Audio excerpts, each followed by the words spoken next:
attack ships on fire off the shoulder of Orion. I watch the sea beams glitter in the dark near the 10-house gate.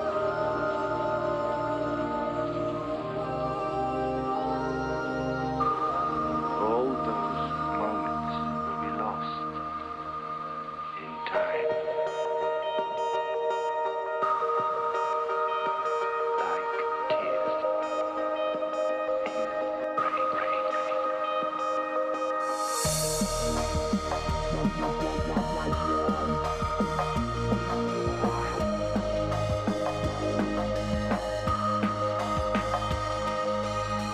This time I will burn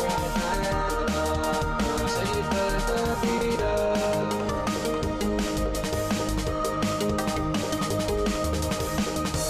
Have our differences, but we will share this baby up.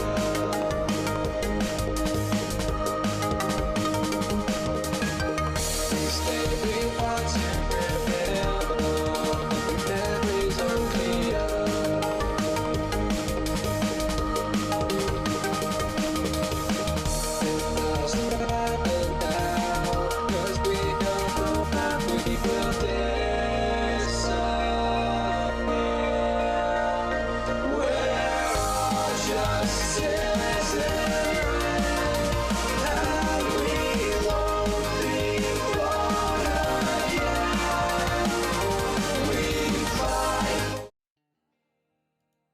Hello? Hello, hello? My mic's working? Okay. So, final Pikmin 4 stream. I know it's very sad. We had such a... doing it well. I represent Taco Creeper, Bell. you interrupted me. Very rude of you. Hi, everyone. Hi, Apple. Hi, Mana. Hi, Creeper. Yeah, hi. Welcome to the final Pikmin 4 stream, at least for the time being. Trans rights. Yeah. I pretty much ain't got nothing else to say other than this. Guys, this is totally my dog when I come home from work. Wait, it's not working. Why aren't you working? Hello? There we go.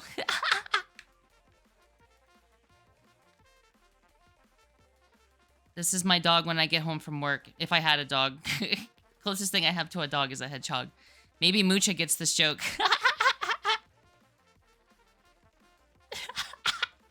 I love the trumpet sounds. Yeah, that's a very popular mechanic that was in the first two Pikmin games, and they brought it back in this game, but it's like you get it when the game's already over. But yeah. Basically, I don't know. I'm excited. I hope this game gets DLC so bad so we can actually like properly use some of these mechanics that they give us at the end of the game. That would be very nice, but who knows? Nintendo is extremely unpredictable. Anyway, this is the Picklepedia. That is true. It does take away camera control. I noticed that when I was playing around with it off stream. That sucks. I hope if they do DLC, they'll patch it up a little bit and make it a little better. But guys, it's the Picklepedia.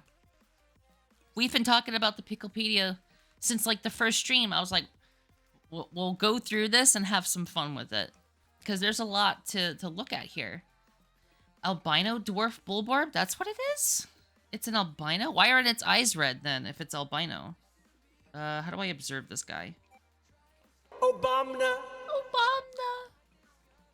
Hi, Turret Crow. How's it going? So how do I... This is different than the other ones. Okay, so you can actually toggle between items. That's cool. Oh, I noticed the carrots don't get planted in the ground like they did in the other games. Dude, it's so cool that they brought this back, though. Oh, I forget that you can do this, too. Now I can just go kill them.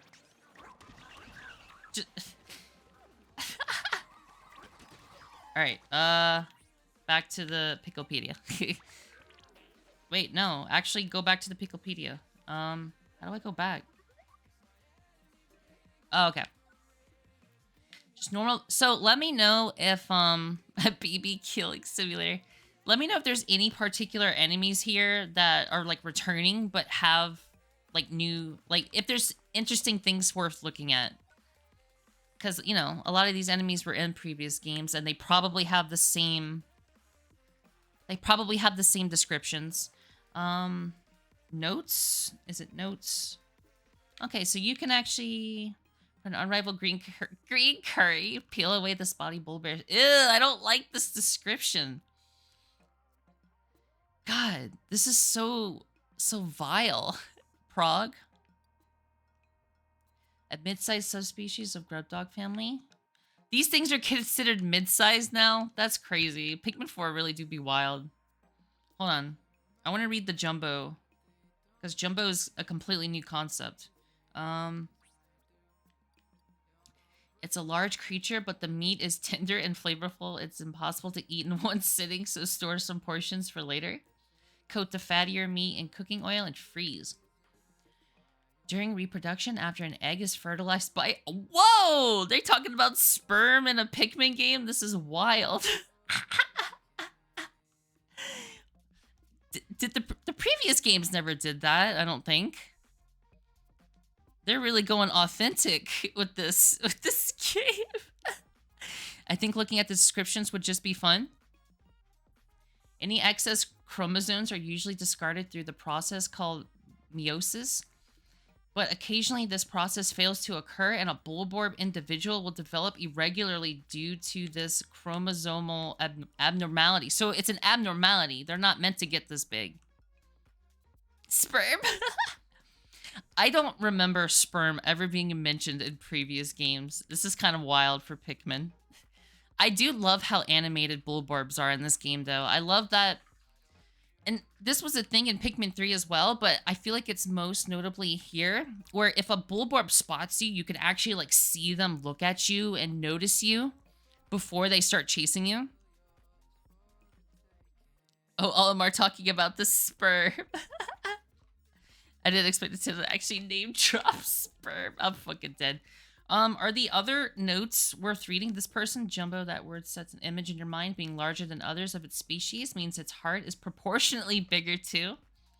So its devotion to its family also... Oh, I like her notes. Or this person's notes. What is this person's name? Dalmo.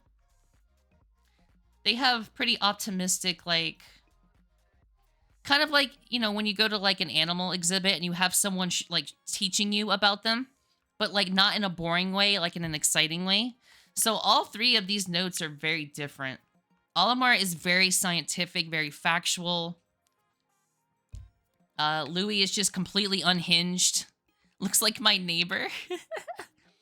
They're so scrunkly, to be honest. They are. They're funny guys. They're very well animated in this game. I'm interested in how the ice Bulborbs are a thing. The ice crystals on its back are finely detailed and delightfully iridescent. As a juvenile of the species, it sometimes overproduces that sparkling layer of crystals. One of its parents will snappity crack away at the ice so it doesn't weigh the little one. Oh, that's kind of cool. Pikmin, hi Prism. We're just reading the Picklepedia today. I've already finished an entire playthrough, and I'm going to be finishing it off with the Picklepedia because, you know, I'm a sucker. I don't expect, like, non-hardcore Pikmin fans to care about this stuff, but I'm definitely a hardcore Pikmin fan, so I'm kind of just nerding out, having fun looking at the creatures. Because one of my favorite parts of Pikmin is the ecosystem and the creatures. That's just a huge selling point of Pikmin for me. I find it extremely fascinating, and I appreciate these logs because they flesh it out more.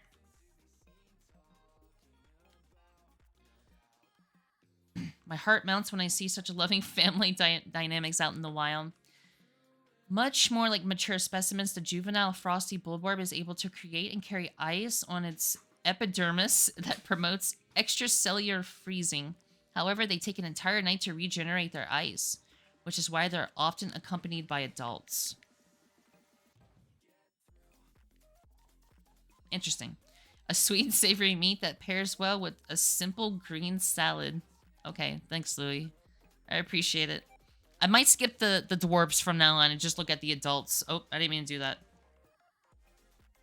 I keep forgetting what button I need to press. With the great fairies or elsewhere? Oh my gosh, you guys are going off. Hold on. I think I need to turn my mic down just a tiny bit. Just a tiny bit. Because I think in the VODs I was kind of a little loud sometimes. A creature that thrives in the coldest climates. Its ice-coated haunches shimmer like a living jewel in the frigid air. You can admire the way it sparkles to your heart's content, but don't get too close. You'll get Frosty frozen on the spot if you touch it. I like their red noses, like they're out. Oh, that's true. I didn't notice that detail. Turret. That's a good detail.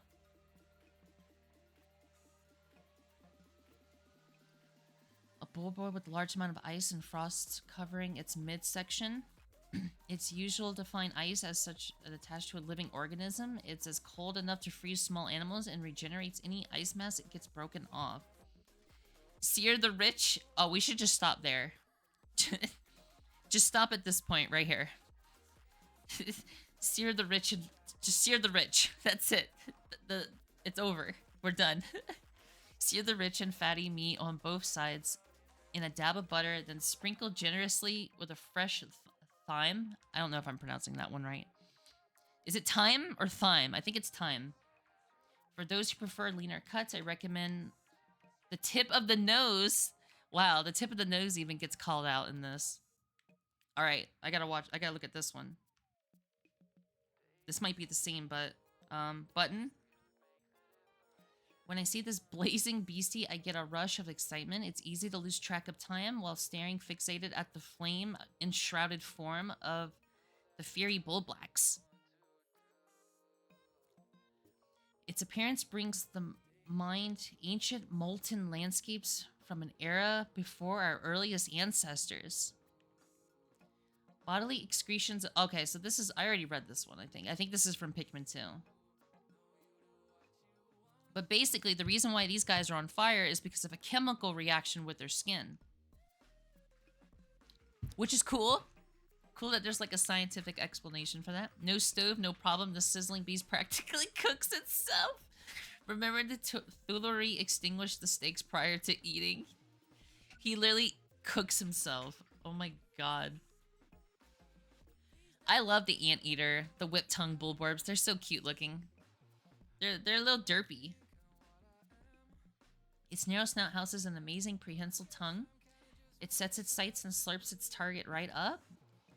Honestly, these things did not stand a chance in this game. It is so easy, I feel like, above all else, to kill these guys and just not have any casualties. You can bully these things in this game.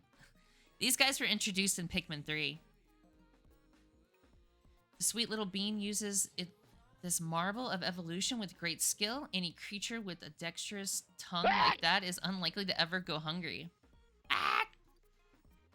Instead of gnashing jaws usually found in related species, it uses its extendable and vicious tongue to capture prey. Even before it opens its mouth, it's recognizable by its tapered snout and black spots against... well, yes. Pat the tongue dry, then coat all sides with a spicy dry rub of your choice. Grill over high heat until outside is perfectly crisped. Thanks, man. So crazy how we have two different Bulblaxes now.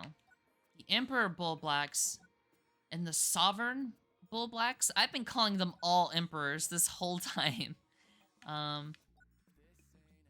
Interesting. I think I already read how... Did I already read how Louis cooks this guy? For a light appetizer, pluck the ferns off its back and lightly cook to remove any astringent flavor. The tongue, eyes, lips, meat, and fat are very tasty and can be prepared in a variety of ways. Mature specimens have more highly developed umami flavor. Wow. Thanks a lot.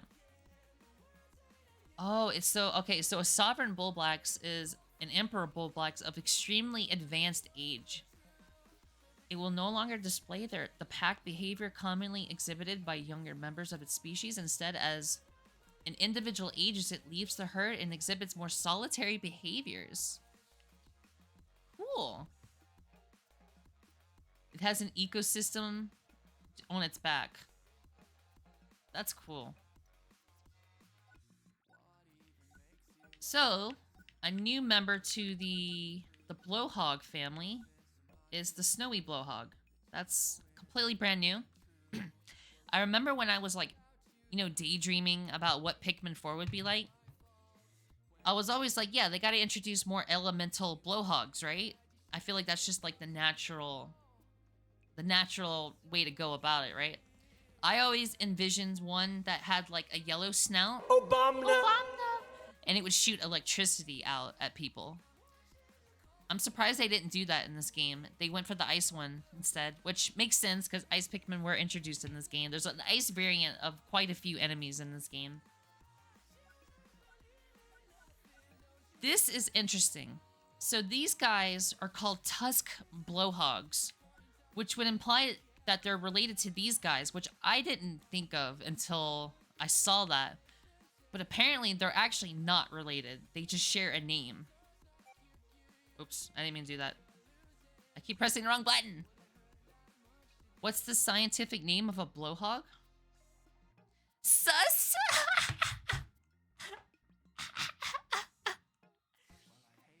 Prism, I would not have noticed that if you didn't say anything. But yeah, it's related to the Blowhog, and I can kind of see it. It kind of has like similar features to it. But apparently it's not related. I looked at the wiki. Sako, we're three of those really necessary. Similar to an ancestor species of the fiery Blowhog, this creature has a pair of sharp tusks that uses to charge enemies with vigorous violence. It demonstrates its aggressive nature when it pursues its prey and attacked by a predator of its own. In the case of the latter, the Tusked Blowhog will attack its attacker, causing them to balk while it can dash away to safety. Sus is the scientific name of pigs in real life too, is it?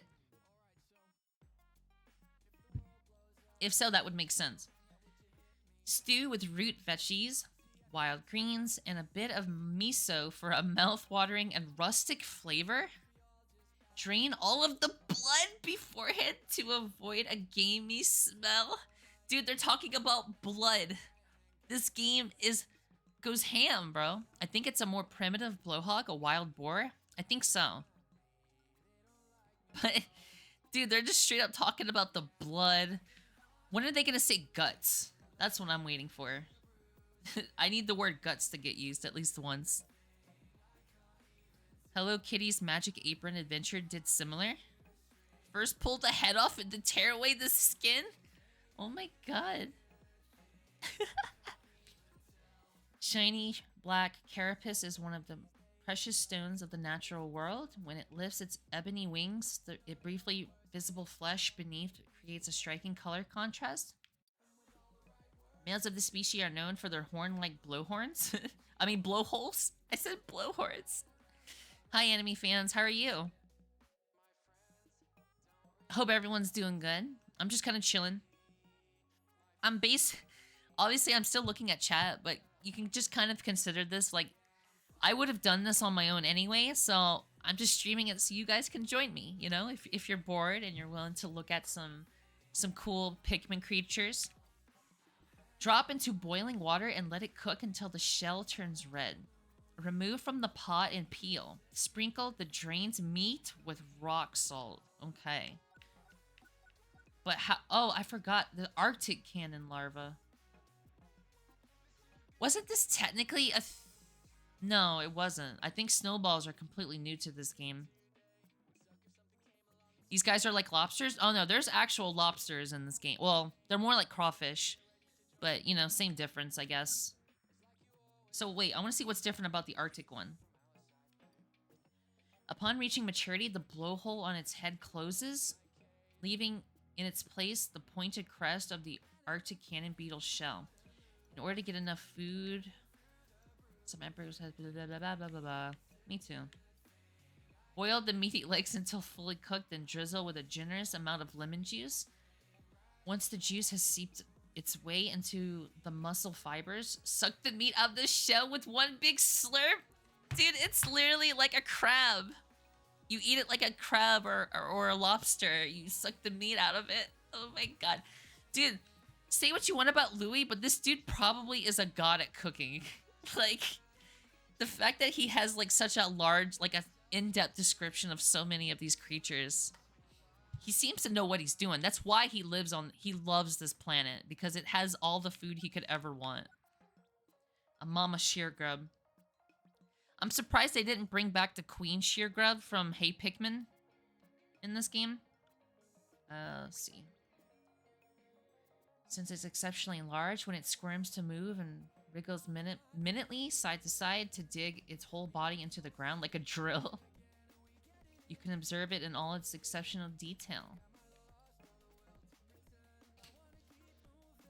Dig itself in the ground, prepare for egg laying. However, certain types like the specimen exhibit neoteny and retain its appearance of a juvenile of the species.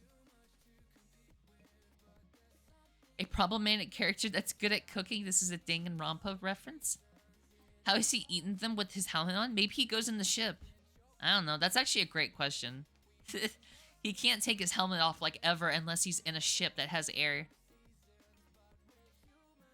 Very carefully, but probably inside his ship. Yeah, pretty much. Is it presumed that Louis has his own ship in this game? He stuffs him through his whistle. Oh my. If you guys want to see anything in particular, let me know. Because I am probably going to skip some of these, but if you're curious about any of them, and I'll probably go back once we get to the end for anything that I've missed. So, how this game handles poison compared to Pikmin 2 is very interesting. Because Pikmin 2 had like, I forget what it's called, but it was like a poison Dweevil. And poison in Pikmin 2 is like purple. It's like a dark purple maroon color. In this game, poison is like this sort of like a turquoise color, I guess.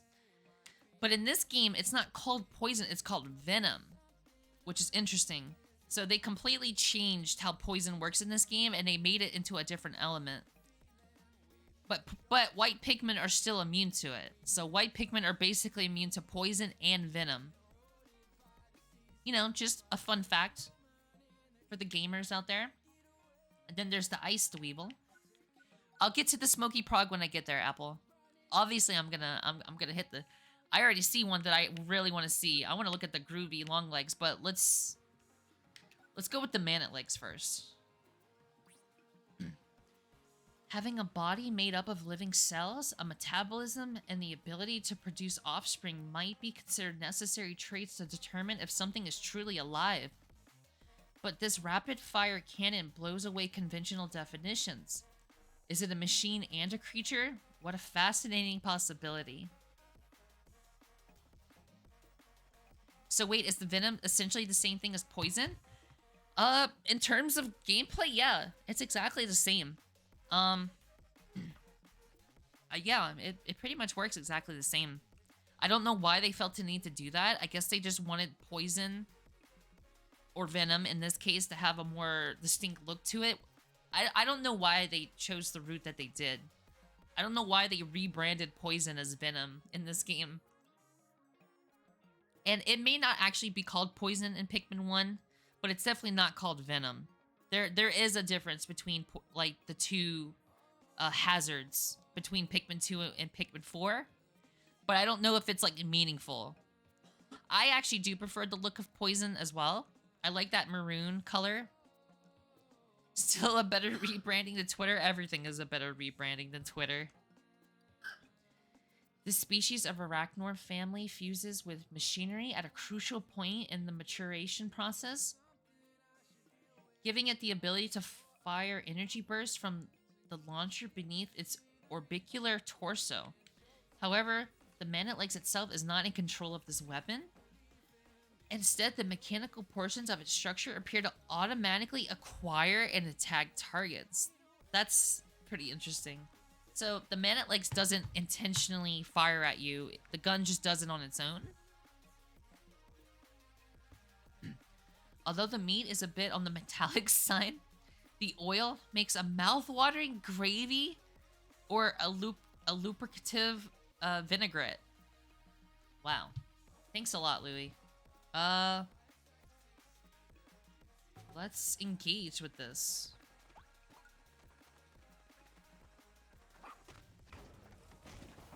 I just kind of want to look at him up close.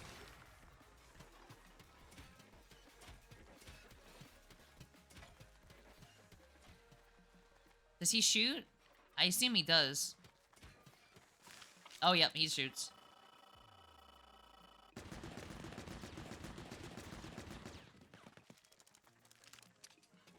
Dude, this thing is so cool. I hate fighting this dude, but he's really... It's fucking cool. The fact that there's like this animal-machine hybrid. Alright. That's a cool-ass enemy. Alright. Here's the big boy himself. Let's get a close look at him.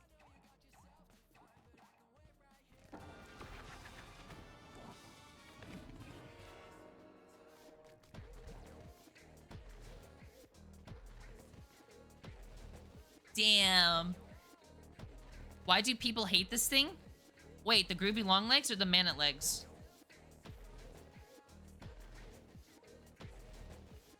They keep his theme song? Oh, yeah.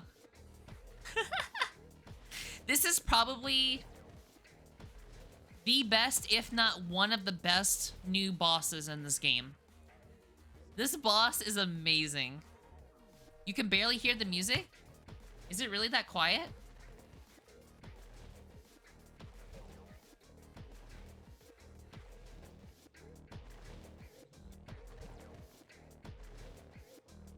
I don't know how you can't hear the music. How's that? Is that better?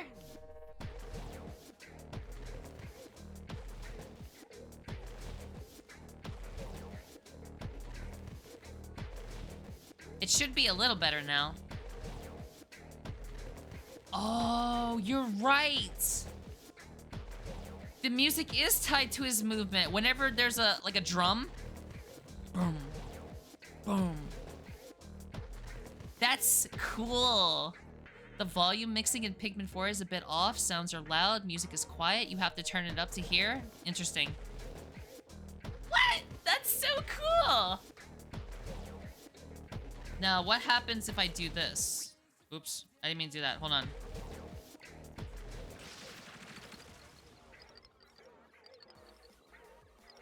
So the background music is still happening, but the foreground music continues when he starts walking. That's cool.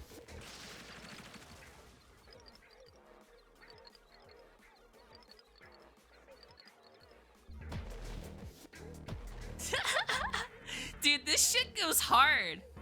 Is the pre-stream music still going, by the way? Or am I hearing something else? Yes, you are.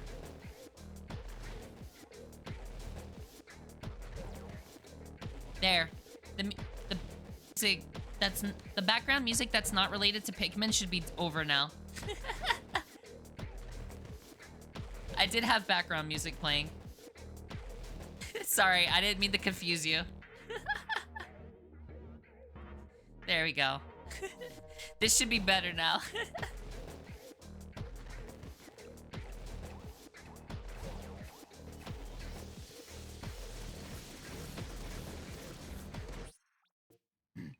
With mesmerizing lights that pierce through the darkness and a low groove that steers your soul, how can you not get your dance on?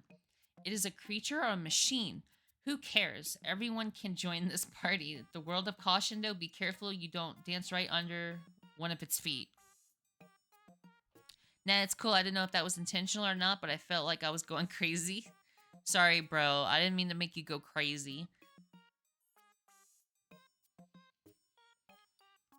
species has some remaining organic internal organs, but its carapace, and eyes are made up of inorganic material. All 19 of its eyes are actually photoelectric sensors that the species uses to precisely locate its prey. The gas emitted from the posterior of the first leg joints includes a chemical substance that, after making contact with another organism's brain, temporarily controls that organism's actions. The Groovy Longlegs uses their natural phenomenon called the endless dance to make its prey jump between its legs while it moves around in bizarre rhythms. The entire interaction is seemingly odd for a living organism, but the line between organic and inorganic on this planet is not always clear. That's really cool. I'm already out of water. God damn it. I need water. I'm gonna let you guys listen to the groove while I go get water real quick.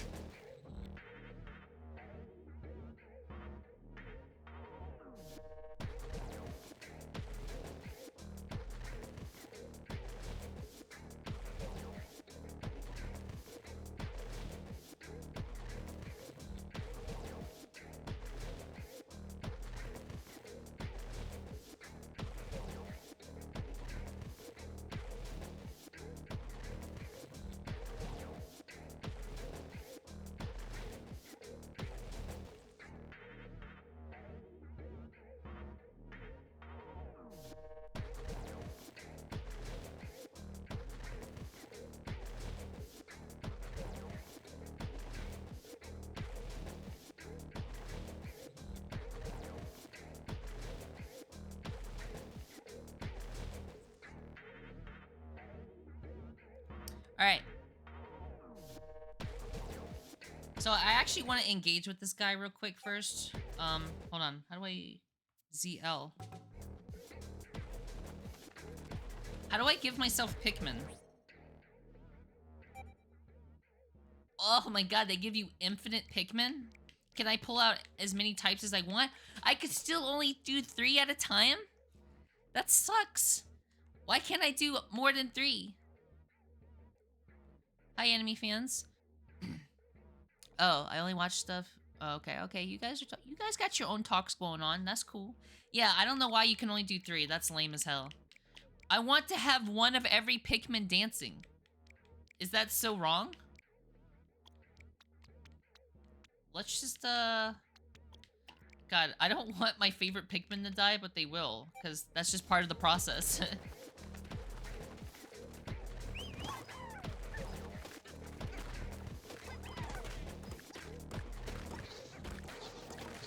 Are you gonna spray? Yeah.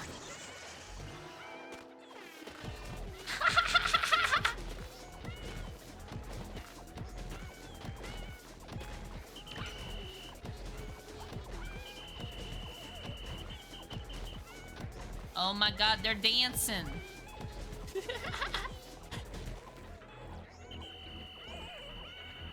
You guys are still hypnotized. Party! Yeah, the MLG air horn. Yeah.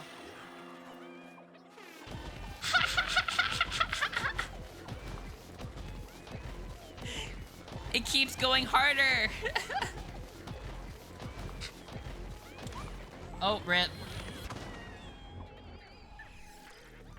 Oh, and it went back to the beginning. Yeah, they were having fun. Until they freaking died. Alright, let's kill it real quick so we can hear the final air horn. I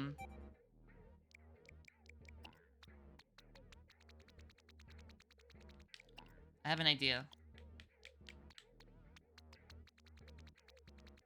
Dance till you're dead, I guess? Yeah. Oh, shit.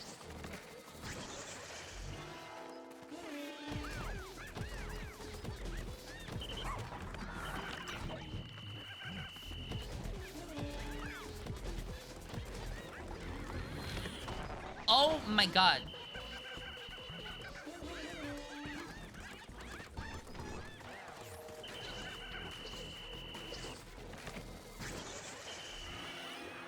Oh my god.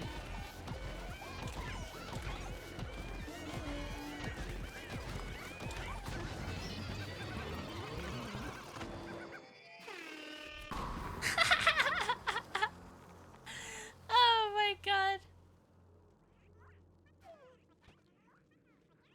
Now it's so quiet. It's so quiet and peaceful now. Now that the dude's dead. All right. Beetles.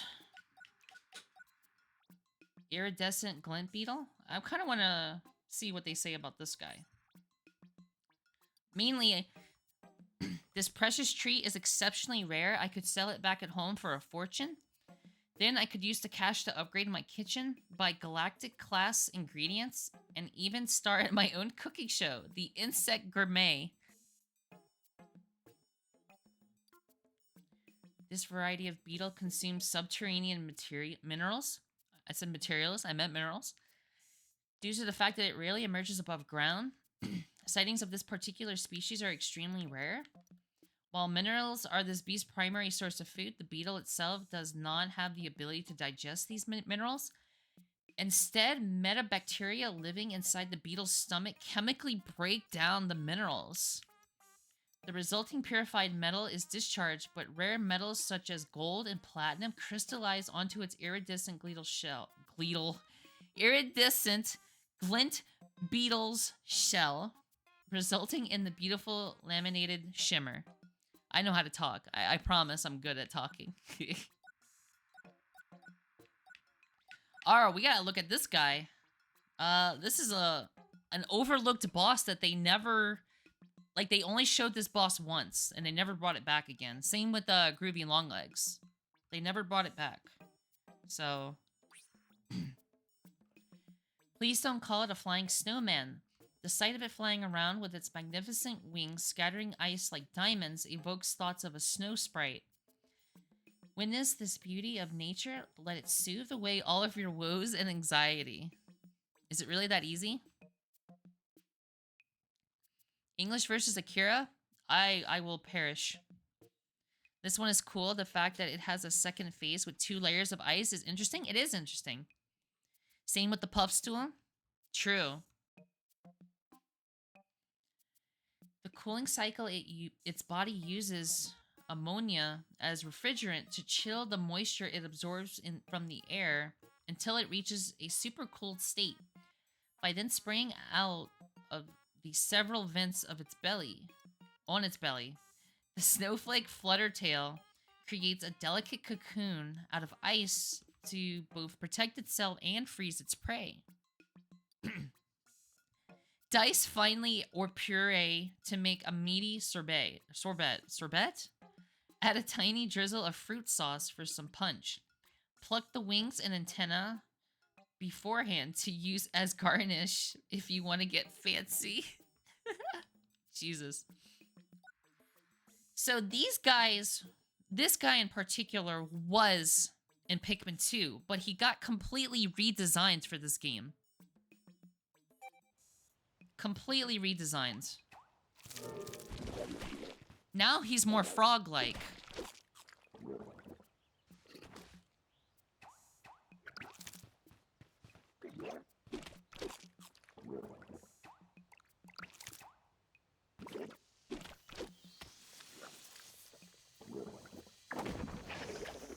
Oh, that's so cool. He's fucking dead. It's interesting that they didn't make it a separate enemy. I wonder why. Yeah, right? Because it performs, like, the way it attacks is completely different than the Pikmin 2 enemy. They could have just made it 2 separate enemies that do the same thing. Like, they hide in the environment. They could have just made the flowers different and called it a day. But they didn't do that. Hold on. I want to see how they eat it. When thinly sliced, this predator's sizable bulb makes... This description doesn't even work anymore because it doesn't have a bulb. It had a bulb in Pikmin 2. It was like a big rose bulb. But this description, I don't think fully applies to it now, right? Am I crazy?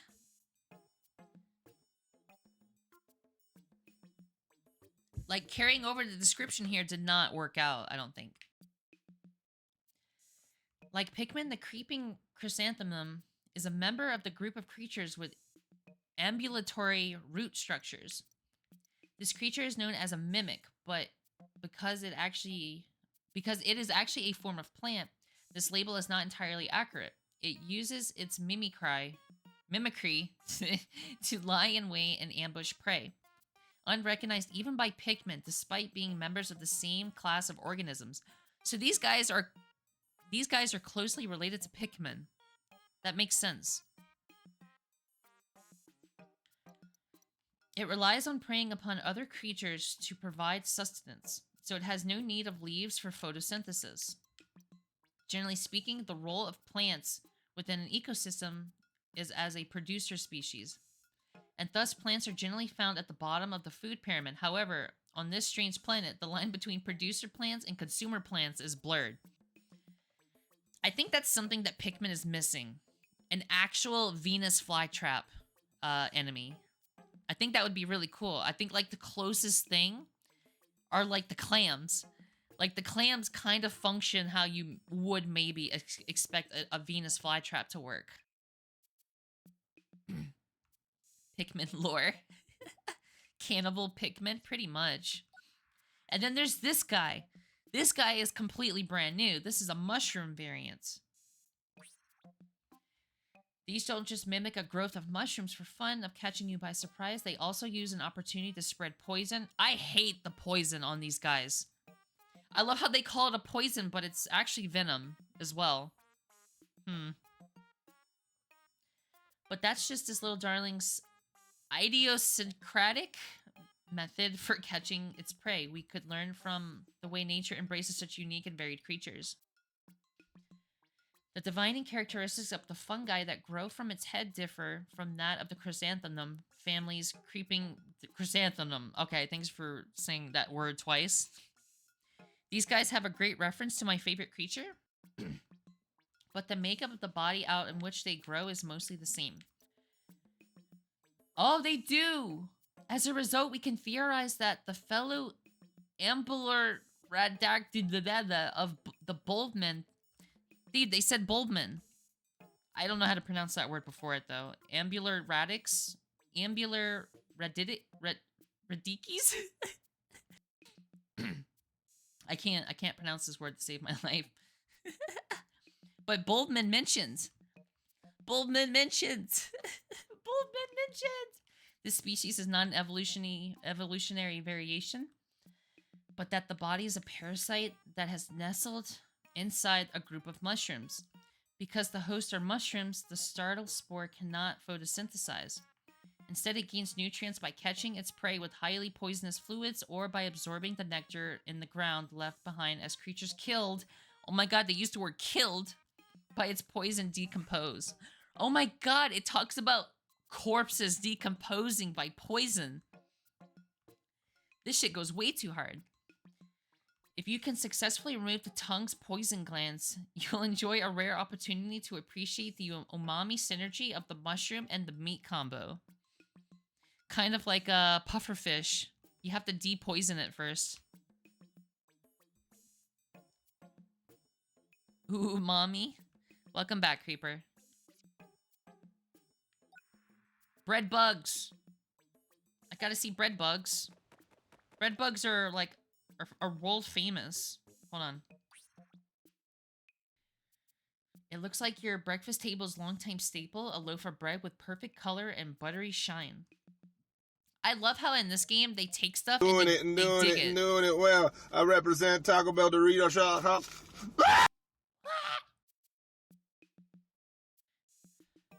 My voice is getting a little tired from talking so much. I'll be perfectly honest. I'm kind of catching my breath.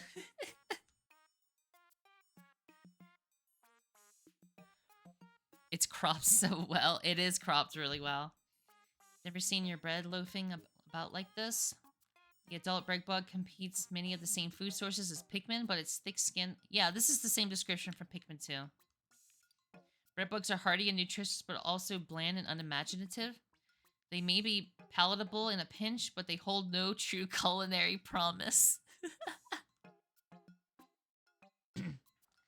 I don't know if I'm gonna read the family log on stream unless it's like really short. I don't know how long it is. The big bread bug, the giant bread bug. Perfectly cooked, golden brown and fluffy. Must be fresh baked loaf of bread. Oh, my mistake. This is a wildly unique giant bread bug with the texture and vibrancy only a living creature can possess. Don't let your eyes and gut deceive you. This lumbering muffin might take offense to you if you mistake it for a loaf of fresh bread. It is short? Okay, I'll probably check it out then. This gargantuan species of the greater breadbug family has a torso so perfectly square that it almost seems like it was formed in a mold. That's a good point.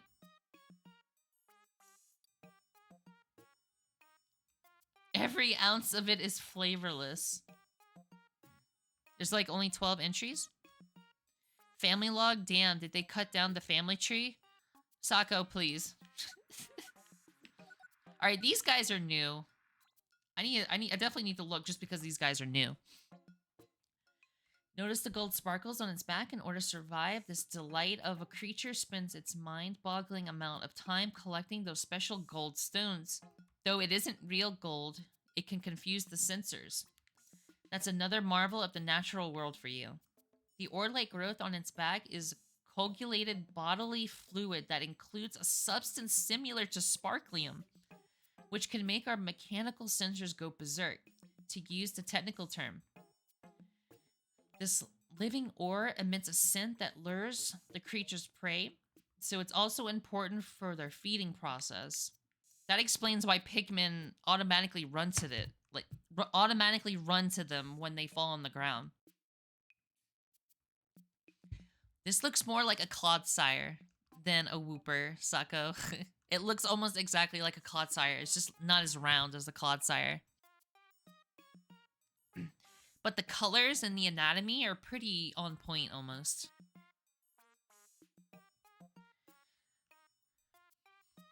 I mean, you stopped playing right when Pokemon games started getting good. Pokemon Arceus and Pokemon Scarlet and Violet are great, despite their problems. And they do have problems, don't get me wrong. The lantern-like organ atop its head emits electromagnetic waves that are known to affect Pikmin and onions, confusing them to think that the Gildemander is their leader. Allowing it to withdraw Pikmin directly from the onion? Wait, what? It cannot go as far as to command them as a squad, so the Pikmin will often hide under cover and are able to avoid ingestion. So this thing can canonically take Pikmin out of the onion? That's kind of wild. Maybe some sort of cut feature? It's possible. If they eat Pikmin, they could still be omnivores, right? This guy looks omnivorous as fuck. I think so. I mean, Pikmin are basically vegetables, I think. Oh.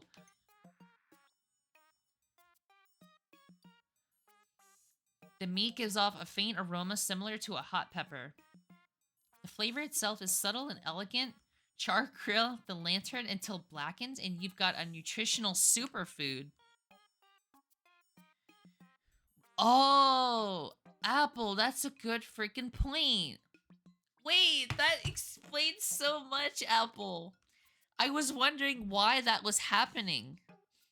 Because I feel like that never got truly explained. But yeah, you're right, Apple. When you first enter the house, all the Pikmin run out and start doing their own thing. I don't know if that 100% explains it, but it's something. That's interesting to think about. I hate this guy. If you get close, it will whip its trunk around and around, then smash it on the ground. It might be a chance for an exciting jump rope workout. If you try throwing a bomb at it, it will use that dexterous trunk to shoot it right back at you? Hold on, I have to see this.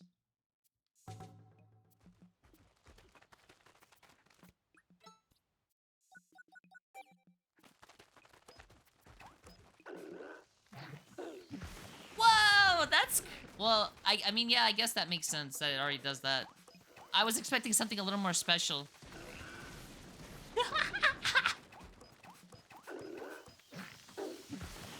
Oh my god! Ah, he definitely took some down with him before he went, that's for sure.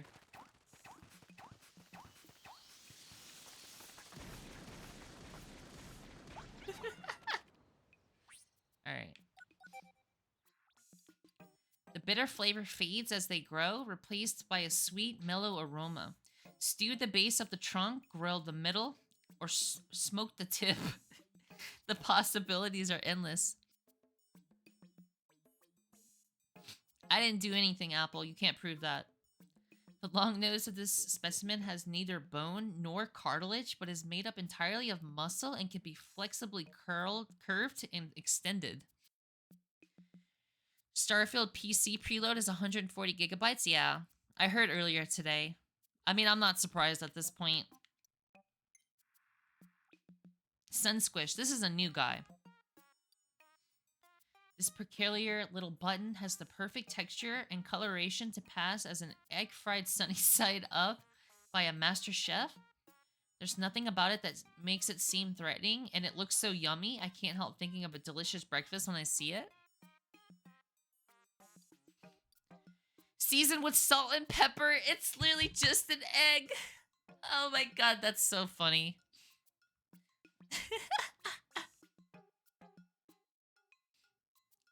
That's literally how you make eggs. Well, I think usually when you make eggs, you just put pepper on them. Not salt. But still, it's funny how incredibly simple that recipe is. Oh, this is a cool enemy.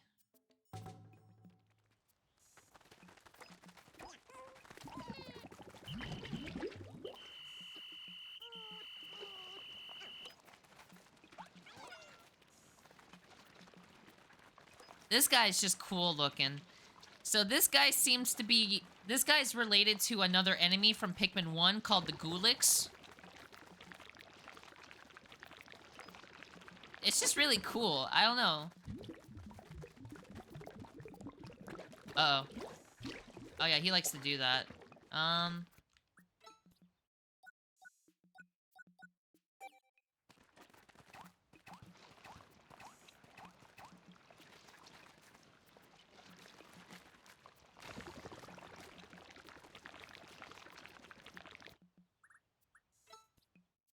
Oh, hey, it's the sperm? This is not the sperm.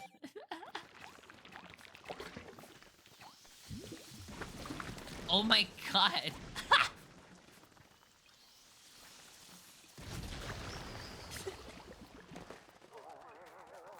This motherfucker dead, bro. Alright, I need to know how Louis eats this guy.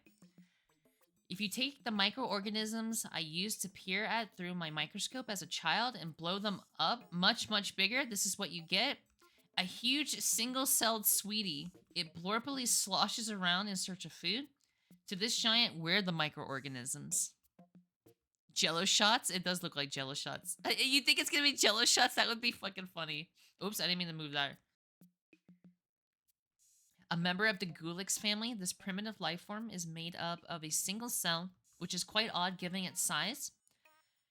Its nucleus, I knew it was a nucleus. Its nucleus is shaped like a bulbous star, and the individuals move by using the fin at the end of its flagelum-like tail to quickly expand and contract its gelatinous body. God damn it, I keep pressing the wrong button. Gently remove the jellied parts, add a fruit and a sweetener of your choice, then serve as a gelatin dessert. You were kinda close, Sako. It's like a gelatin dessert.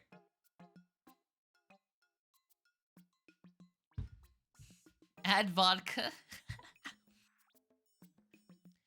Why are these called Downy Snagrets? Why aren't they just called, like, infant Snagrets?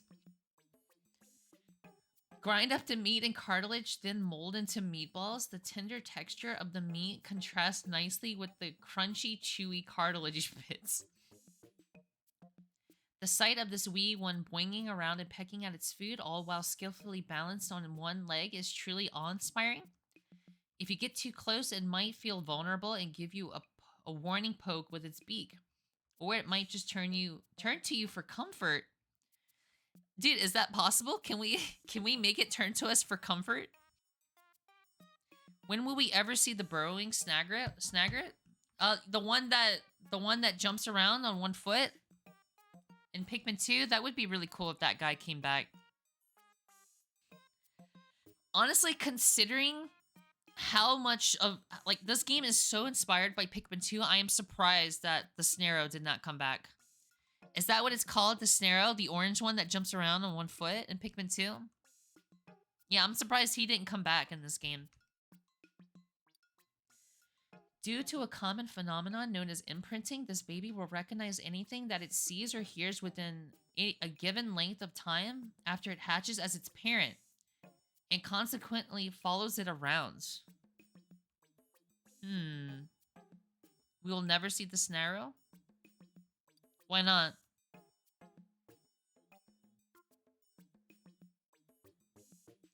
Grind up the meat and cartilage. All right, here. All right, hold on. Let's engage.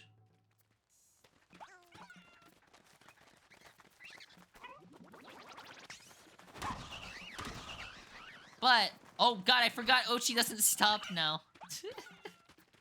I completely forgot Ochi will just never stop. So, I assume there's gonna be one in this egg. So... does it hatch if I... No, it doesn't. Alright, are you friendly? Hello. You were brought into this world by me. Ow! You were brought into this world by me. You need to be nice to me now. You bastard. This is why I'm never having kids. You're already rebelling against me and you were just born.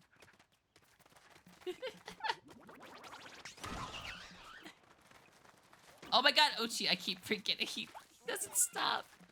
The baby is angry. No, it was trying to kill me constantly. I don't think it can actually be friendly. I think that's just like some flavor text. If someone proves me wrong, by all means, let me know. No, why would it keep biting me? It kept trying to bite me. Should I just let it bite me for a while and see if it gives up?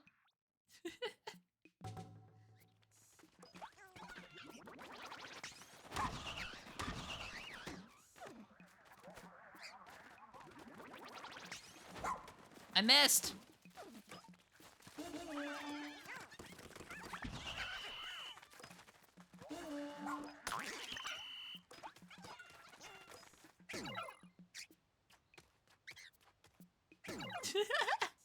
Can you remove the corpses from his brethren? The corpses of his brethren before hatching? I don't think so. I don't think I can take them anywhere. Yeah, Pikmin don't carry stuff in this mode. Stop fighting it. Oh my god. Alright, well. This went south real fast. No, I don't think so. That would be cool if it did. That would be a really cool detail if you could tame one and, like, nobody knew about it. Instead of the sky, this scaly anomaly flies through the ground. When it pops its head to the surface, the way its crown of feathers fluffs, though intended to make it look more intimidating, is delightful to behold. But be wary of lingering to gaze up at it. You'll likely get the poking of a lifetime from that long, sharp beak.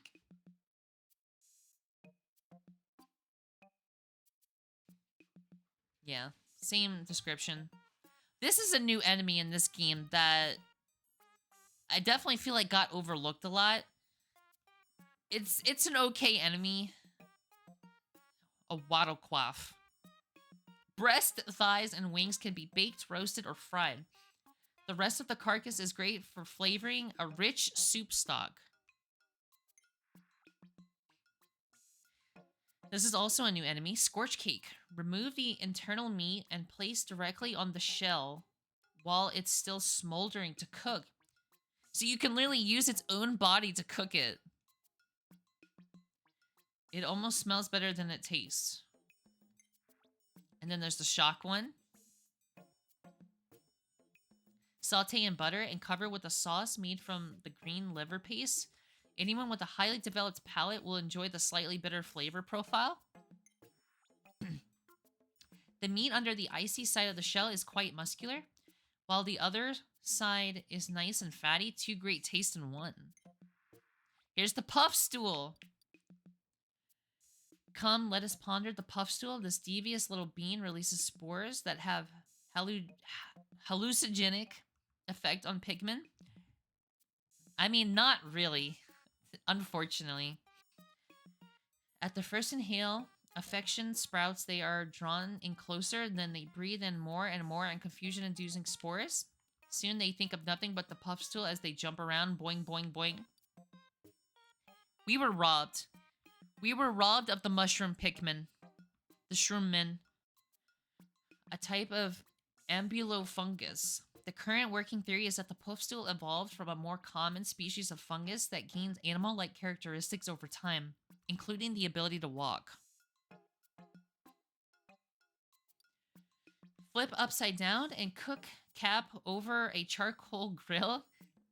Low and slow. Once it starts to sweat, it's ready to eat.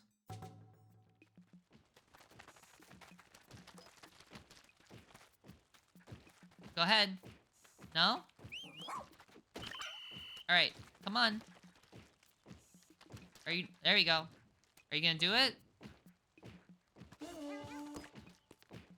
Do you need to be attacked first?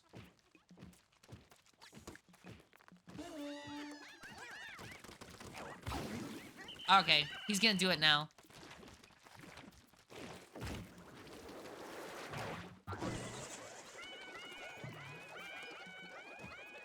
This doesn't make any sense. This does not make nearly as much sense as the Pikmin 1 mechanic did.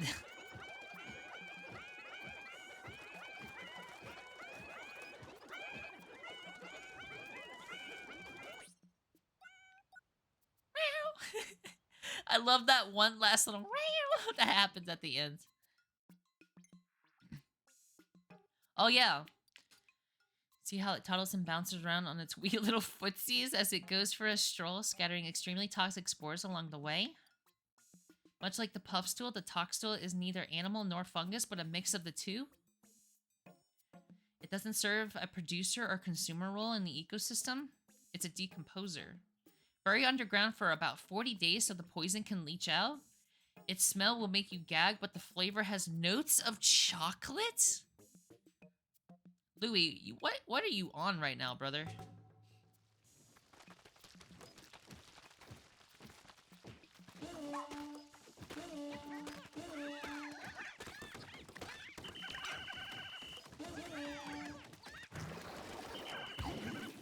Oh.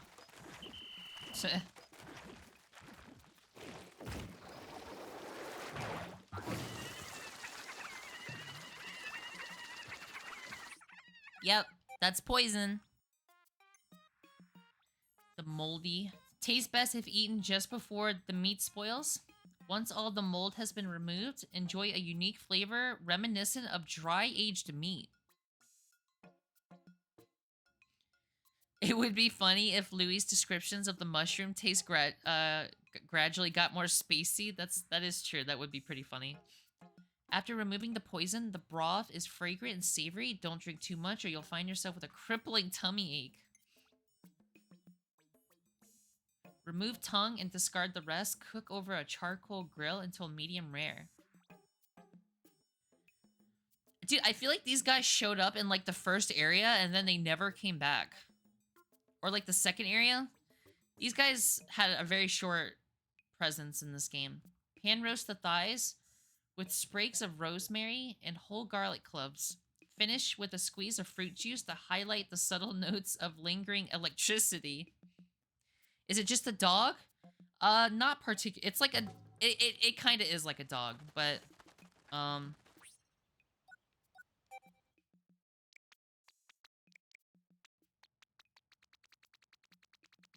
Hold on.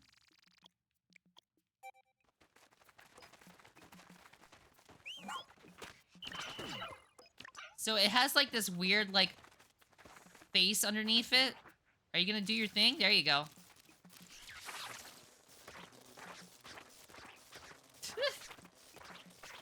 Can you stop moving so I can see your mouth, bro? It's kind of like a hamster, actually. The way it, like... Yeah, it's very rodent-like, actually, because it's got, like, kind of like buck teeth, kind of like a rat. And the way it rubs its face, yeah, it's very rat-like. But it can't hurt any of us because we're all immune to electricity. Which might be why it doesn't show up later in the game, now that I think about it. It literally can't do anything to any of us.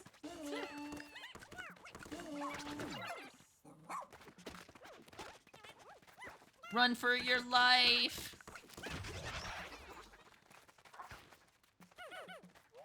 He dead as fuck.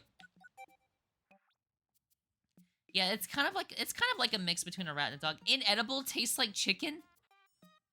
What do you mean it's inedible but also tastes like chicken? This is the Mamuta. So this is what mutates into the Smoky Prog. A gentle creature removed from the fierce competition of the strong eating the weak.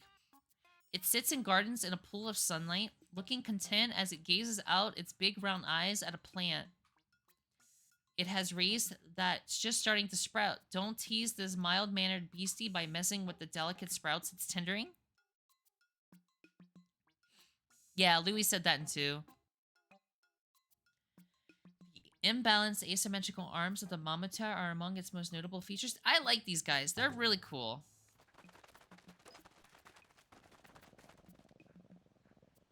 It purrs? Or is that Ochi? It purrs. You can have more than 3 Pikmin around the Mammoth, making it special. You're wrong?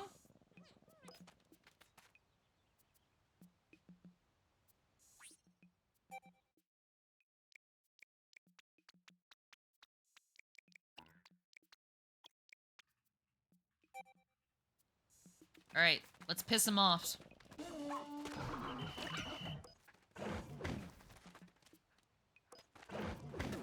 Oh my god, Ochi got flattened!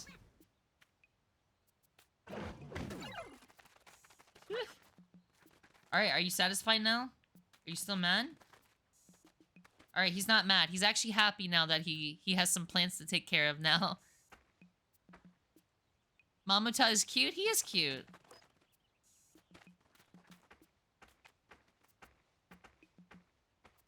Alright, he's gonna go back. He's kind of funky looking.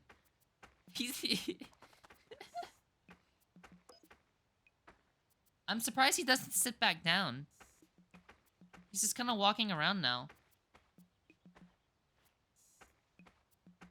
You can sit down? No. I don't think he sits down once you wake him up.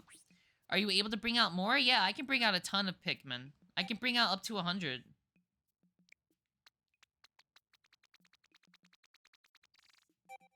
Mammoth reminds me of a golem. Here.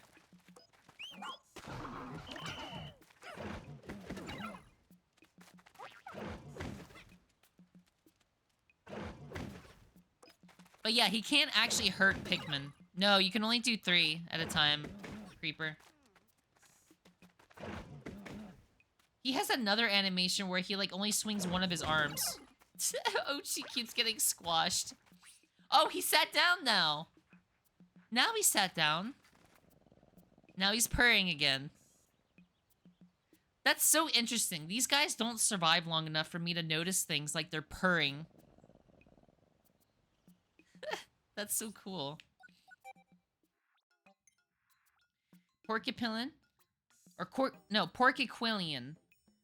Cut the meat into 4 even slices. Dip slices into a beaten egg and then dredge in breadcrumbs. Fry over low heat. That sounds good as fuck, actually.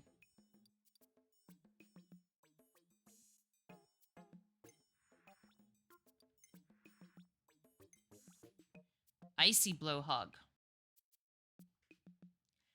This creature possesses 3 lungs and air sac used as its primary respiratory organ, a flotation bladder that gives it buoyancy and a cold sack that stores cold air. Oh. Dude, the Withering Blowhog only showed up like a couple of times in this game.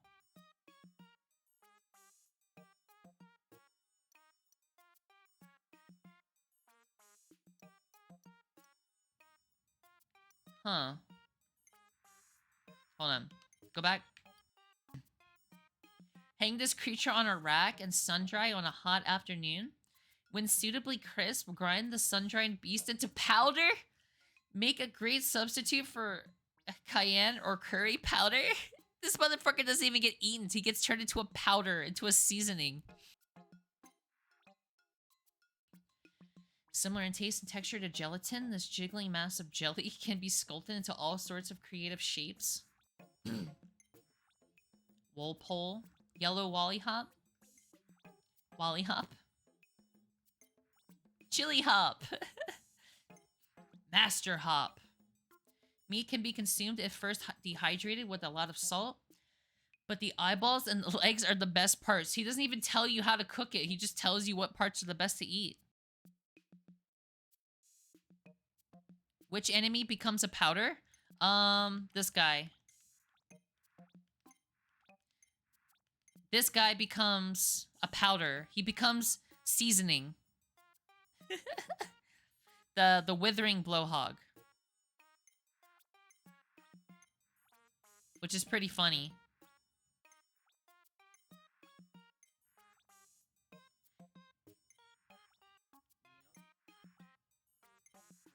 The Prickled Puff is new, I'm pretty sure.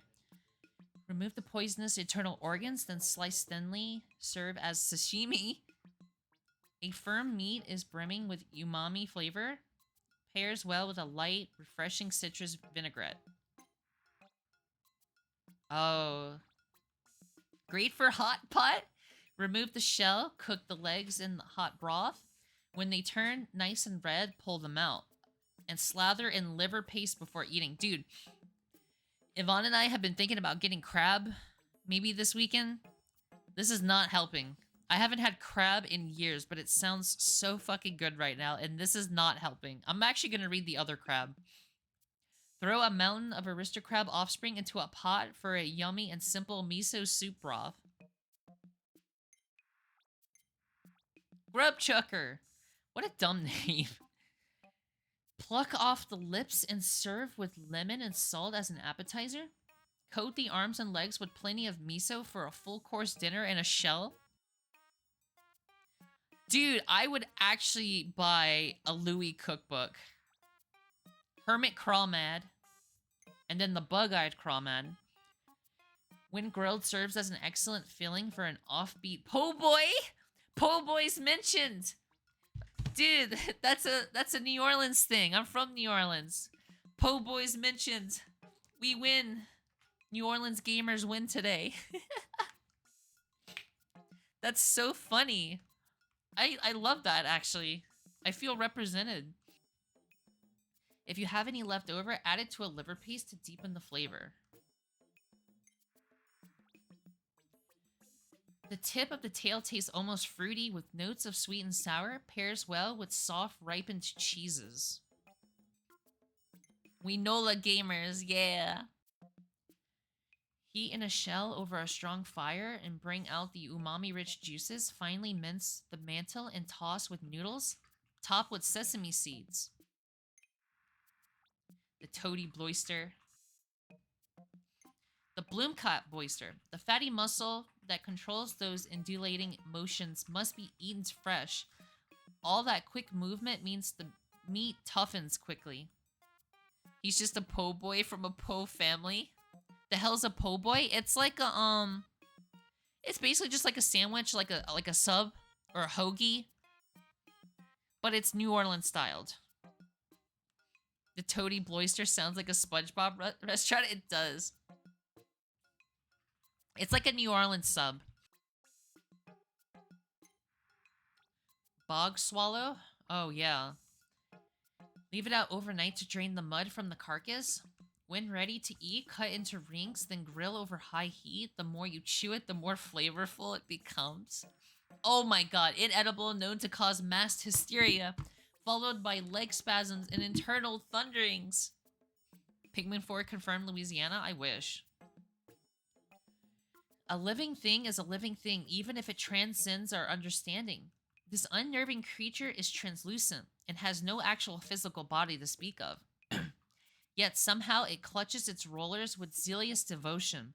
It's both eerie and fascinating, don't you agree?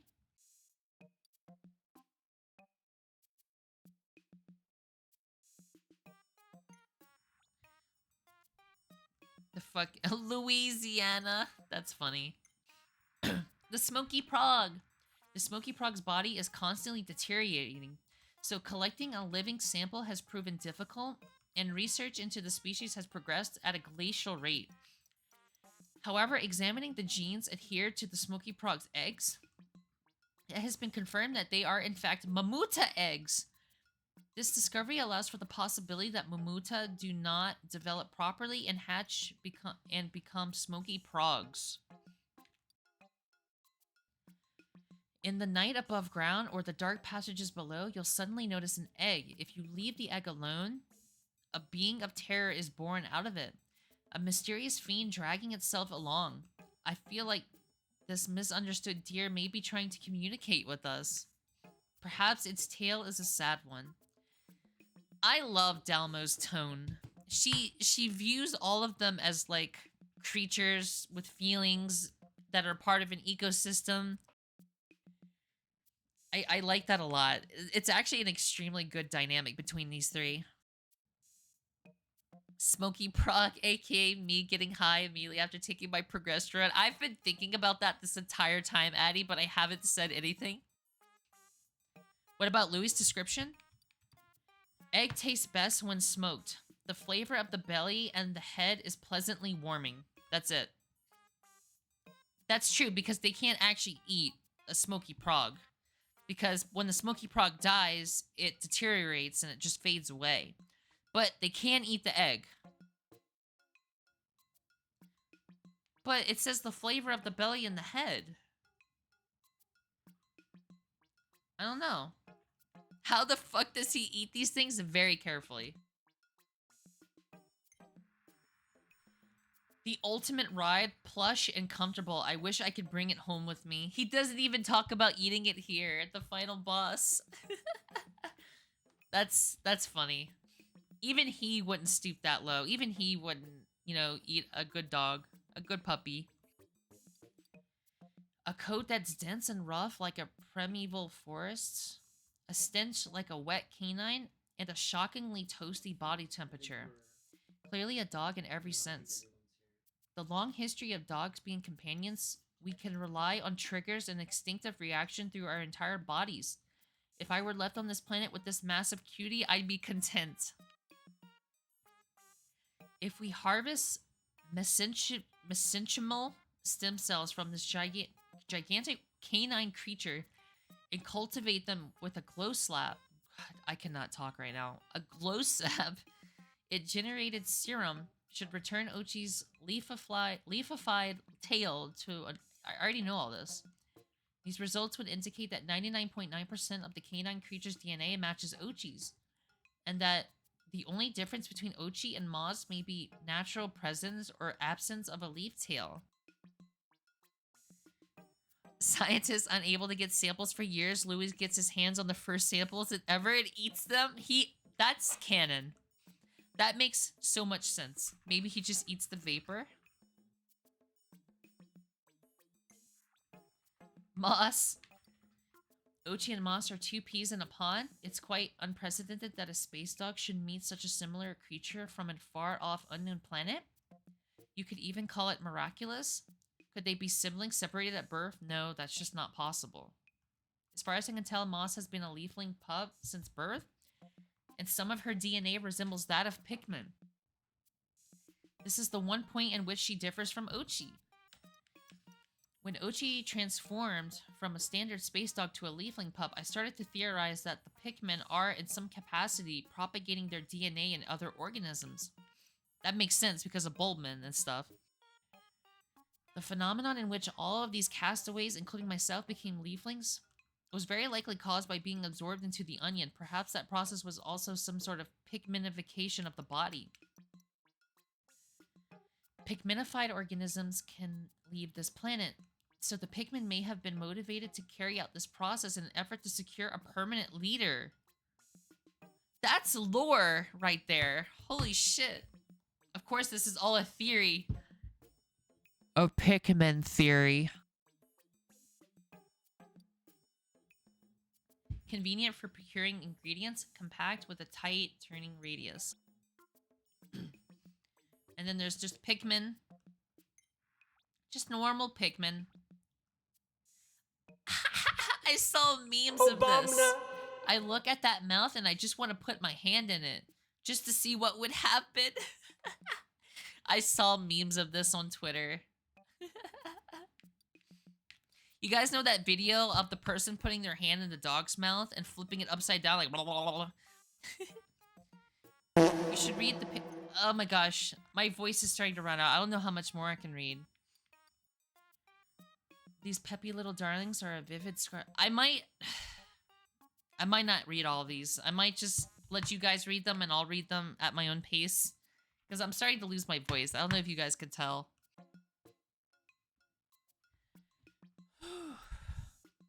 I'm not used to talking this much. Pikmin are part... Pikmin will instinctively follow whoever plucks it from the ground. I'll read bits and pieces.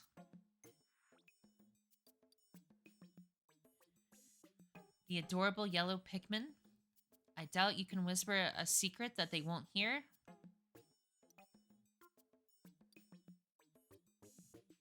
Get some tea to calm your voice? Do I have tea? I don't think I do. I think we're out of tea.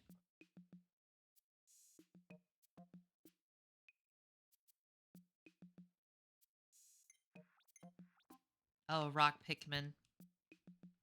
Rock Pikmin may be rugged and craggy in appearance, but their well-polished skin is cool and smooth to the touch.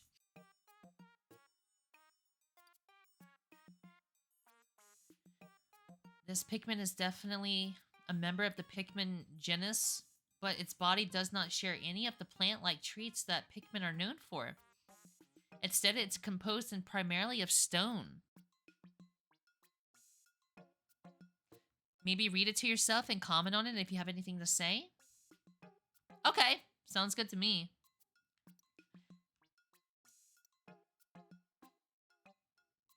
What? Hermikmin? So, Rockmen are literally just rocks being controlled by a parasite, basically. The Pikmin's roots stretch deep into the stone, storing its vital organs in an interior cavity that resembles a crystal geode. So, it's not like a Pikmin that just developed rock-like, you know, characteristics, you know, through survival or like evolution. No, it's literally a rock that has been overtaken by a Pikmin parasite. Interesting. I did not know that. I think I broke a tooth with one of these. These peculiar little flyers look like they're wearing goggles.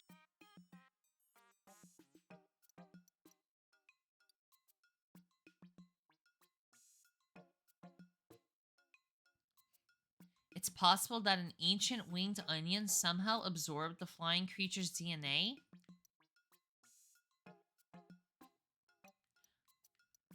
Okay, so the current theory is that winged Pikmin are a result of evolution, I think. Oh. That brings up questions on rock Pikmin seeds. That's true. I'm guessing that... Yeah, I'm guessing like maybe the OG rock Pikmin, the first ever ones to exist, that's how they came into existence. And then onions just kind of do the rest. I guess onions just learn that and they start recreating them. I don't know. I once had a dream that I was abducted by a winged specimen.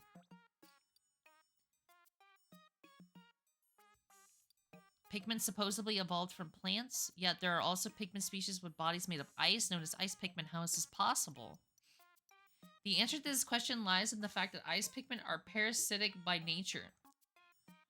And the ice serves as... Okay, so it's the same thing as rock Pikmin, but ice.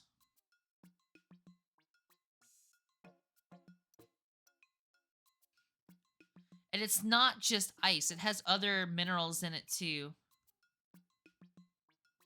Calcium ions that function as neurotransmitters. The ice exhibits no visual signs of melting or dripping when exposed to sunlight. This is due to its low temperature core, which continuously creates more ice in order to maintain a consistent size.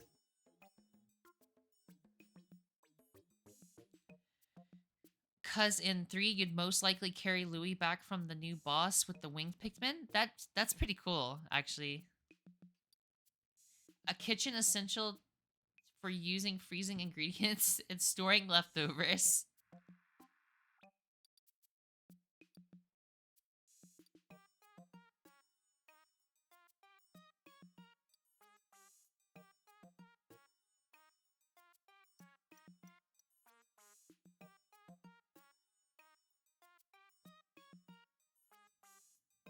Oh my god.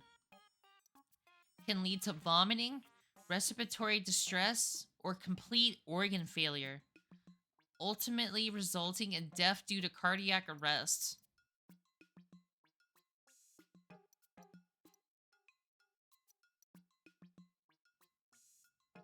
Wow. Not meant to be ingested, best used as bait. Alright, this is Purple Pikmin, so I'm legally obligated to read this entire thing. It's a profoundly heavy feeling holding a living thing in your arms. It can be overwhelming to realize this thing is really alive. That said, these little ones have a density to them that makes them extremely heavy. To hold them at all is difficult, but don't worry, they're strong enough that they can hold you. Slightly larger in size, Purple Pikmin can weigh up to 10 times as much as other Pikmin species.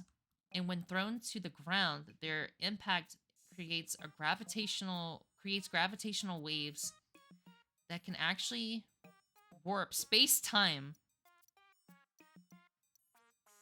The density of their muscle fibers is also much higher than that of other Pikmin, allowing them to transport 10 times as much. Yeah, I know that. They're born from... A purple onion is waiting to be discovered. I think somewhere underground, deep among the relics of the past, a purple onion is waiting to be discovered. I'm probably gonna do that off stream. Very heavy, tenderizing the meat would be way too difficult. I'll do that off stream, I think. Onions! If you look closely, you'll see its legs are spreading a dense layer of hair.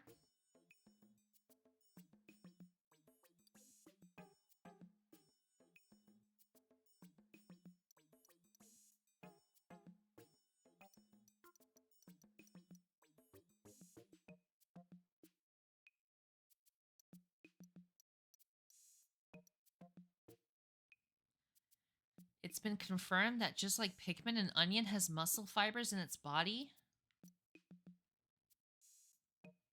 It is capable of a small range of motion.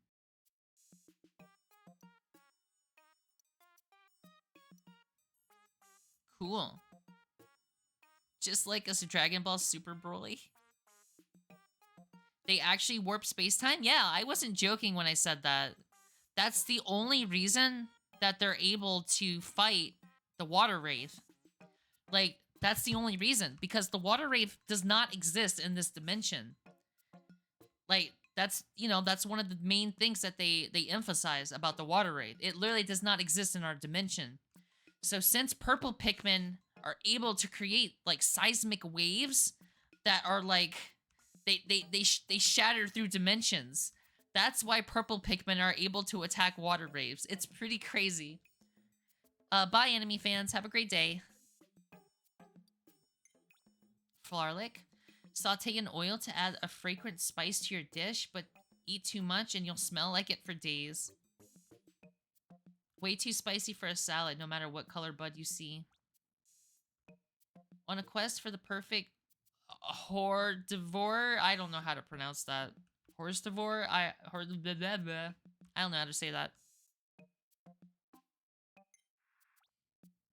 Dry out the fruit and grind it to a fine consistency, perfect for adding a touch of spice. The French appetizer thing. Glow Pikmin. Here you are, far from home, stranded on a strange planet, and with a night even more dangerous than an unforgiving day. But in that night, the faint, gentle light given off by these gloriously glowing little beans brings hope to our adventures that shine as a beacon of life that we recognize in our hearts. Although they've been named glow Pikmin, it's not entirely clear whether or not the species is actually a type of Pikmin. These creatures possess the same fundamental behaviors of Pikmin, like carrying things, propagating, and fighting. They also share special characteristics, such as the leaf atop their head. They do not spawn from an onion, but a luminol. And they are only active at night or underground. During the day, they revert to seeds and enter a resting state.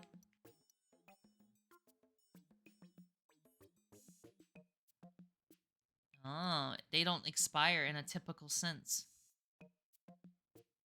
It just becomes a form of light or a photon and returns to the luminol.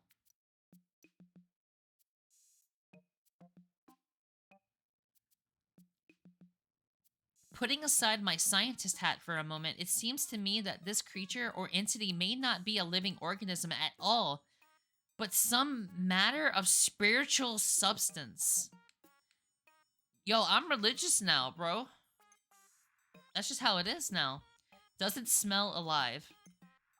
Smells a lot like an onion. The green juice is particularly delicious.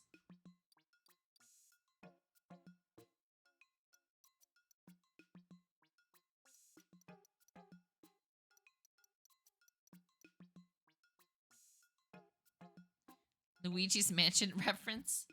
Alright, that was it. We finished it. Alright.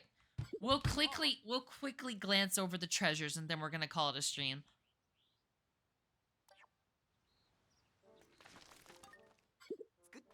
We're gonna look at the thinking man for no particular reason. That's for sure.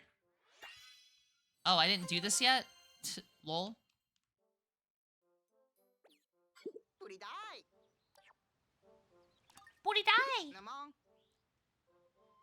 Some of the treasures are interactive?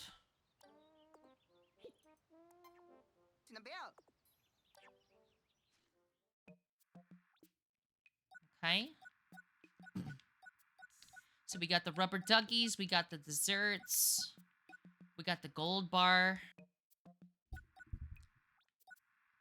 Dude, why is the ring pop part of the jewelry series? That's pretty funny. Well, I guess the hoop's not jewelry. It's just shiny stuff. Oh yeah, the candle's not jewelry either. It's just shiny stuff, I guess. Is there any chance Pikmin 5 doesn't take place on PNF 404? I don't see why they wouldn't. Sako, shut up. You know what the hell I mean. Dog collar. Wait, am I able to put these pieces together somehow? Is that a thing?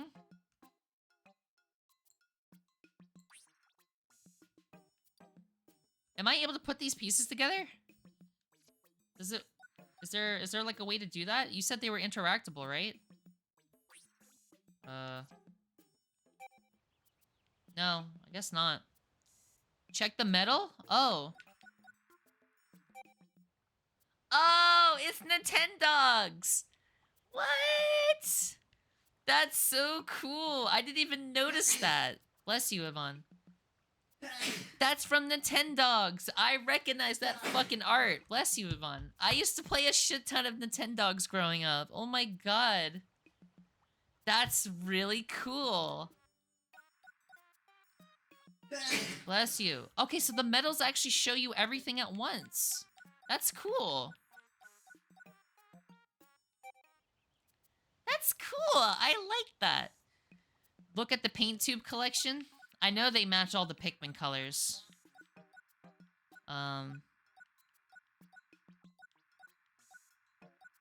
That's so cool. Wait, does this put them together? Yeah, that's so cool.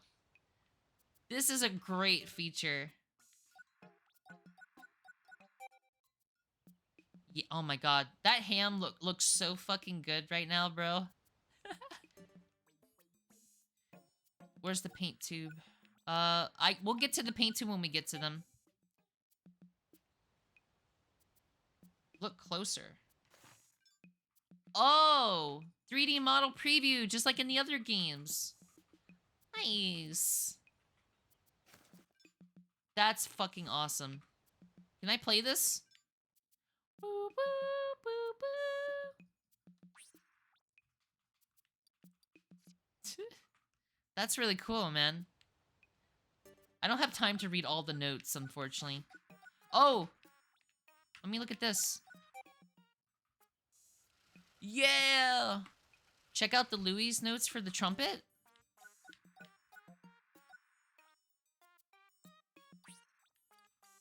I can't wait to scare the boss with this thing.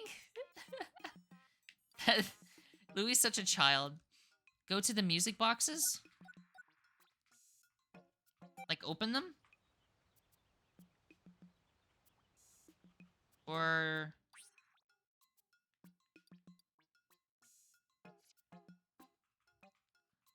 the music boxes probably have an Easter egg? How do I... Oh!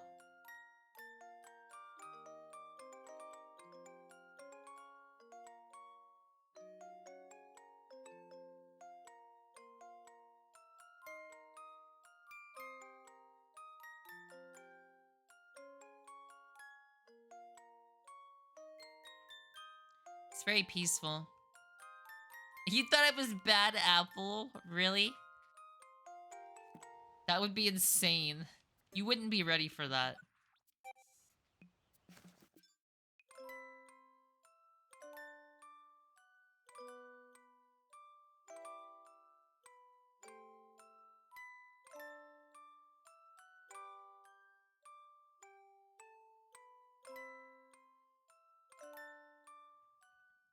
You're not that bad? Oh. Bad Apple is a Toho song, Apple, man. I didn't make that connection until you just said that.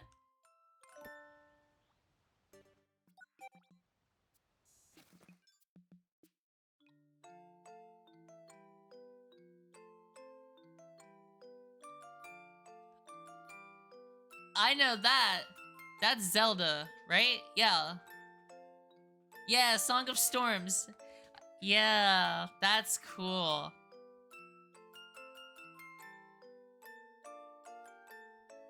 That's really cool. This is probably one of the few Zelda songs that I would be able to recognize. They chose a good one. Can I play this? Damn, I can't play it. T. Wait, what is... Can I play the amplifier? No, I can't play the amplifier. Oh, you forgot. Oh, yeah, I forgot it played that when you got the treasure. Yeah, it did. You think Abigail would be a Zelda fan? Yeah. I think she would. That seems right down her alley. Can I play this? No, I cannot.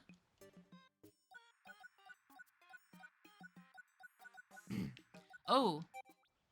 Yeah. That's pretty cool. We got them all back together. What if you played the amp and it just made the game irreversibly louder? Alright, here's the paint. Yep. That's red Pikmin, blue Pikmin, yellow Pikmin, which have been in every game. So these tubes are extremely used up. Then you got purple and white, which have been in technically 3 games. So they're a little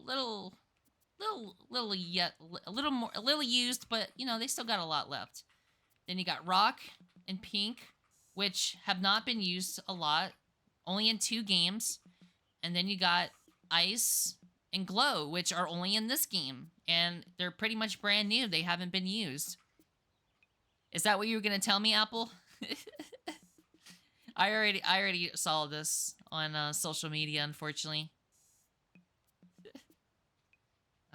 Why make it nighttime? You already know about the fact too? Yeah. That's the no, it doesn't glow at night. That would be cool if it did, but no. All right, you guys know what time it is. Oh, yep. Yep. Look closer. Yep, there's a wiener in there.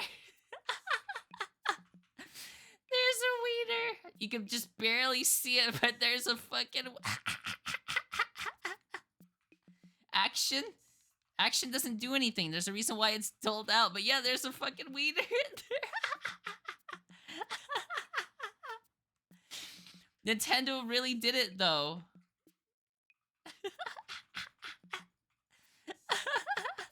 Dixon my Nintendo game. Holy shit, that is so fucking funny.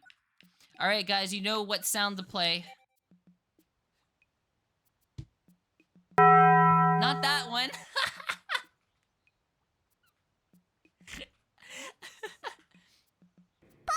That's not it either. Where's the Vine Boom? You have to have a Vine Boom with the Moai statue. What are you guys doing? You're in ads, Apple. What is happening? Alright. You guys are playing all the wrong sounds. You're supposed to play Vine Boom. You know what? Forget about it. Right. I can say I tried. Is there any lore behind this? Is this actually like Miyamoto's dogs or something? Oh, there was a Vine Boom and all that? Oh, fuck. I can't believe you've done this.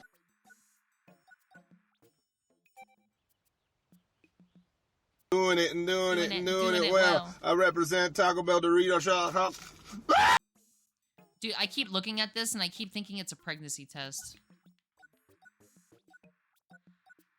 Alright, here's some nerd stuff.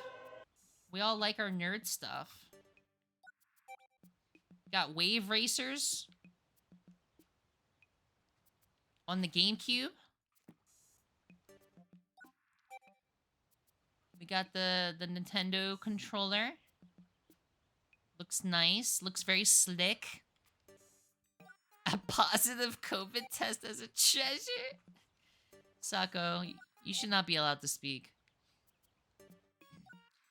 Nintendo Switch Joy-Cons. Got both of them. Got this beautiful, beautiful beast right here.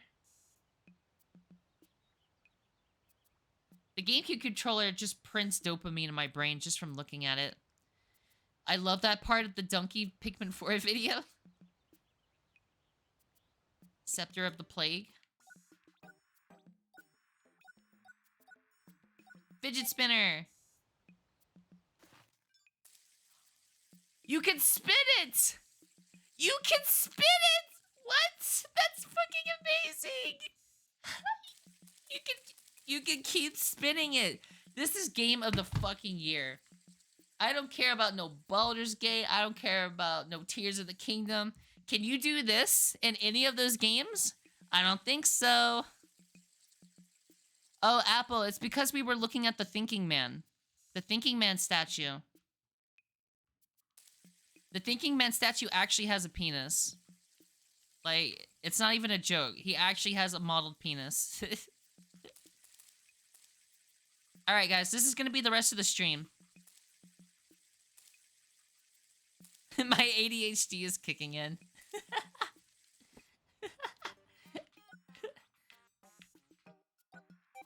Can I interact with this? No. I'm starting to wonder, like, what I can actually interact with now.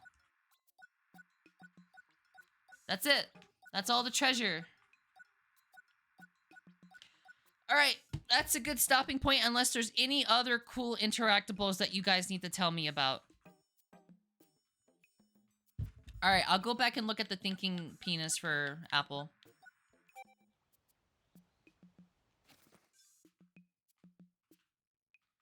There is a penis. It's very real. It's not very large, but it is in charge. It's there. You can... He's got balls, too.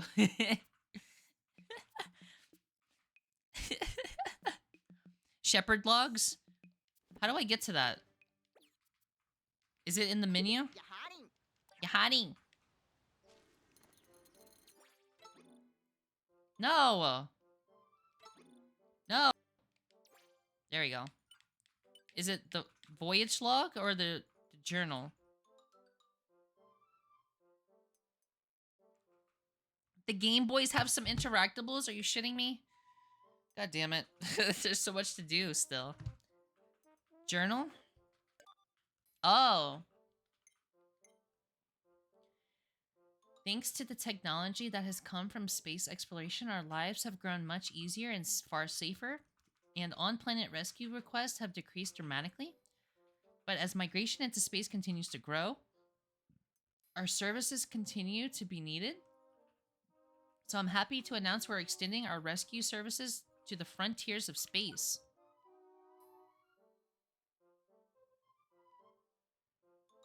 And yet, I can still clearly hear the pounding of my own heartbeat. Space, how it overflows with possibilities.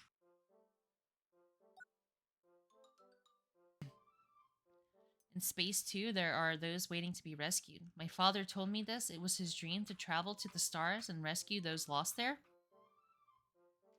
Although he passed his dream on to me. This is about Shepherd. Like, her. This is about her, right? Or is this like... This is about her. Individually and her family.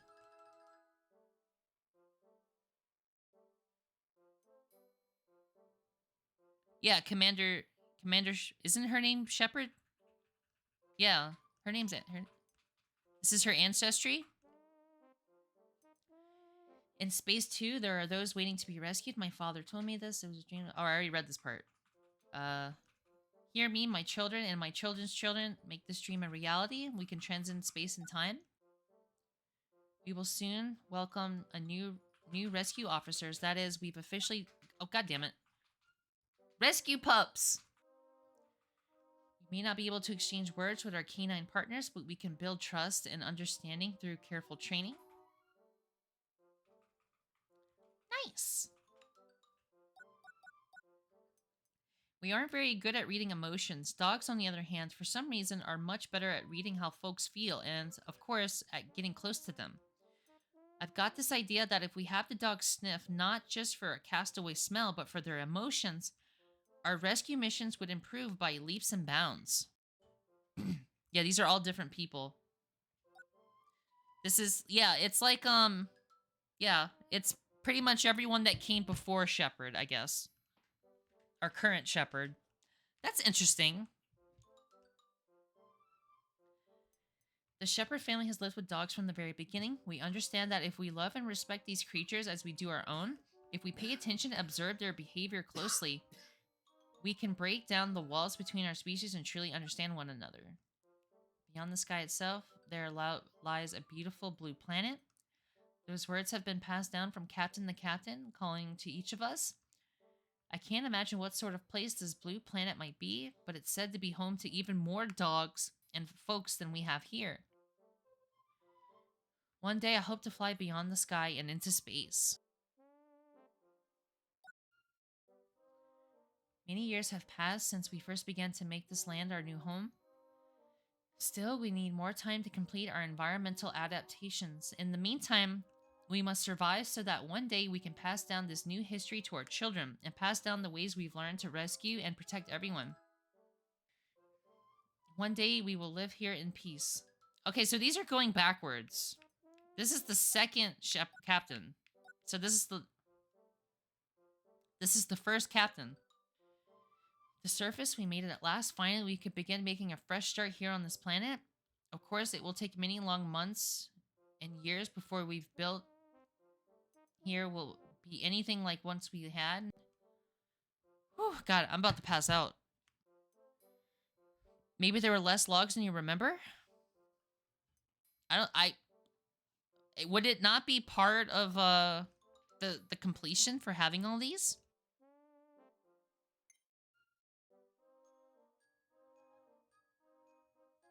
All right.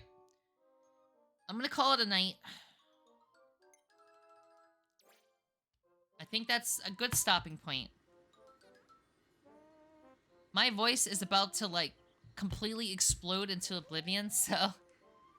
Thank you, everyone, for hanging out with me. And, nerding out over some Pikmin with me. Yeah. Unfortunately, we are gonna have to close. Anyway, I think it implies that Shepard's human? Really? That's an interesting perspective.